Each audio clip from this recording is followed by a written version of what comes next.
My name is Julio Dieguez. I'm a Catholic priest from Spain. I have been living in Rome for many years already.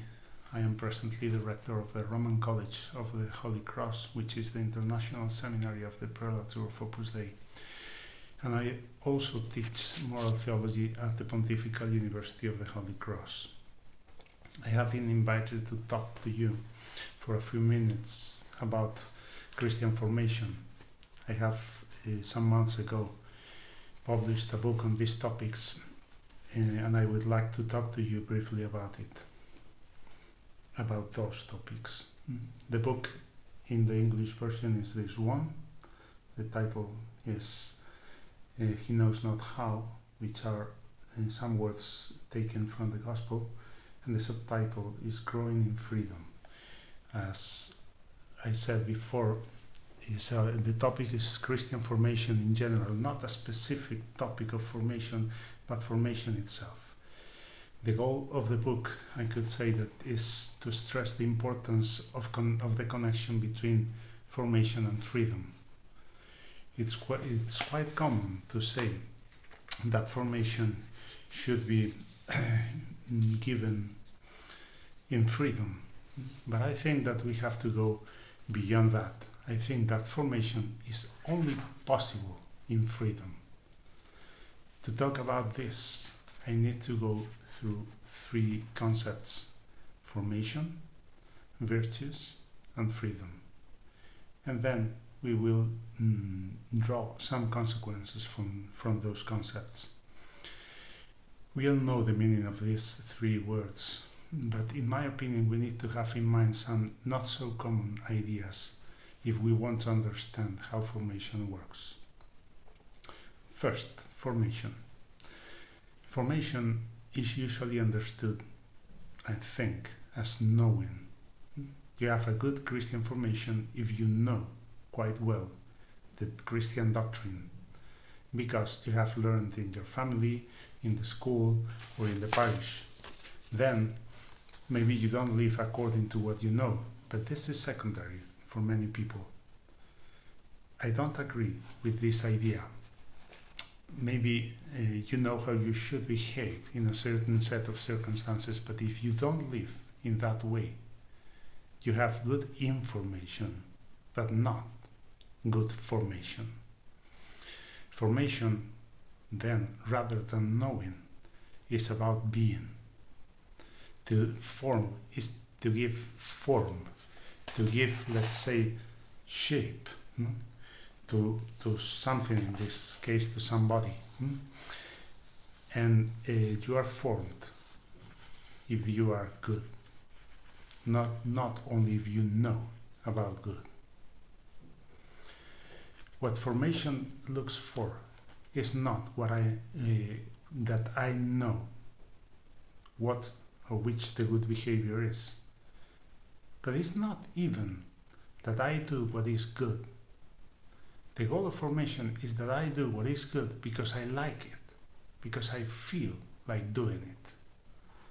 This is different from saying that every good action should be pleasant. There are many good things that require effort, that are difficult to do, but I can do them because they are in harmony with my interior world, because I like to be diligent, just, sincere, punctual, even if it's not easy. All this requires the configuration of my affections, of my interior world, in order that in the end I like doing good, even if it's demanding and requires effort. Second, virtues. The qualities that allow me to be pleased doing good are the virtues, are what we call virtues.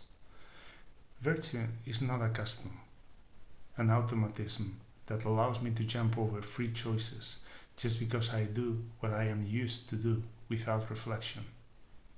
Virtue is not a kind of supplement, of strength in my will that makes me able to fulfill the moral norm even when it is contrary to my inclination. It's not the ability to systematically navigate against the current, to oppose my feelings, to be able to oppose my feelings. It's rather the formation of the current, the formation of my feelings, in order that doing good pleases me. I like it. Virtues, then, are the qualities that make us able to appreciate, to like good actions. The virtuous person is deeply free because he or she does always what he or she likes. Third, freedom. How can we form virtues? All of us know that virtues are formed by repeating good acts. Those acts, every human acts in fact, are choices. And choices are necessarily free. If formation consists of virtues, and virtues are formed by free choices, that means that I am the one forming myself. I am not formed by other people, I am forming myself. Other people can help me, and this help they can give me is very, very important. But their orientations or advice contribute to my formation only through my free decisions. In formation, the role of freedom is crucial. What consequences can we draw from these ideas? The answer to this question leads us to what I call 4 keys of formation. 4 keys to formation. These 4 keys are initiative, convictions, perspective, and affection. Let's go briefly through them. First, initiative. If I am the one forming myself, the initiative in my spiritual life should be mine. Of course, I need help and guidance, but I should not delegate systematically my decisions to the person helping me. So in order that he decides and tells me, and I have just to put his orientations into practice. On the contrary, as soon as I get some experience, at the beginning all of us need to follow very closely what we are told. But as soon as I get some experience, I should have ideas, projects, and talk about them in the talks of spiritual direction in order to receive some advice. And I need also to be open to some advices of some pieces of advice of other things I have not thought of. But spiritual direction helps a lot, but it's not a replacement for my reason, for my own reason. On the contrary, it should stimulate it. So I have to think for myself and to need the advice of other people to help me form my own ideas. This is not to oppose my own reason to the reason of others, to spiritual direction. On the contrary, it integrates the advice, the pieces of advice, the orientations, all the things that other people tell me into my own reasons, into my reasoning. Second, convictions.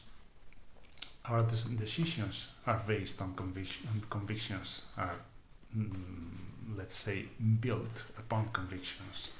If I am formed through my decisions, it is important that I have strong convictions. We get the convictions from books we read, from classes we attend, from meditations or other means of spiritual formation, from talks of spiritual guidance, etc., etc. But we have to form convictions. When we help in the formation of others, so on the other side of the relationship of spiritual direction, when we help in the formation of others, we should talk to their reason, to their intelligence, not only to their will. We don't only push for them to do things, and we not only say things to do, but we try to give ideas that help people understand the situation in which they are, and also help to figure out the best answer to that situation. To form is primarily to illuminate, to push others to think. Third key, perspective. Formation is not a single act, nor the sum of many disconnected acts. It's a process. Formation is a process, and it takes a long time. In fact, it takes the whole life. We should be able to look at our spiritual goals from afar. It's good to have goals for the present week or for today, but it's very important that as soon as we grow in spiritual life, we learn to fix goals for the next, let's say, 5 years. Who do I want to be in 5 years' time? It's a very important question. What could I do to get there? These are wonderful questions. Maybe I will not be able to answer them just in 10 minutes.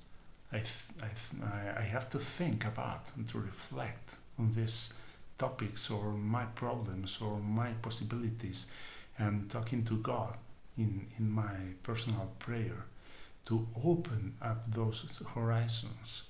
But in the end, it's very good to look far and to try to figure out the path that will lead me there. Fourth key, affection. Formation, this is obvious, but it's very important to remind ourselves of this. Formation takes place only where there is charity and affection. The first thing we should have in mind if we want to help other people is to love them sincerely, with their defects, and at the same time to wish that they become better and better Christians and persons. So, initiative based on convictions, with perspective that allows us to look from afar at our goals and the path that leads us to those goals, and then affection. I hope that this short talk has been useful for you.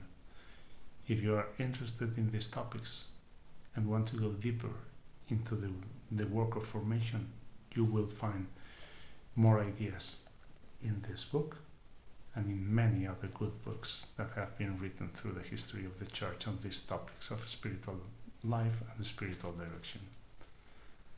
Thank you for your attention.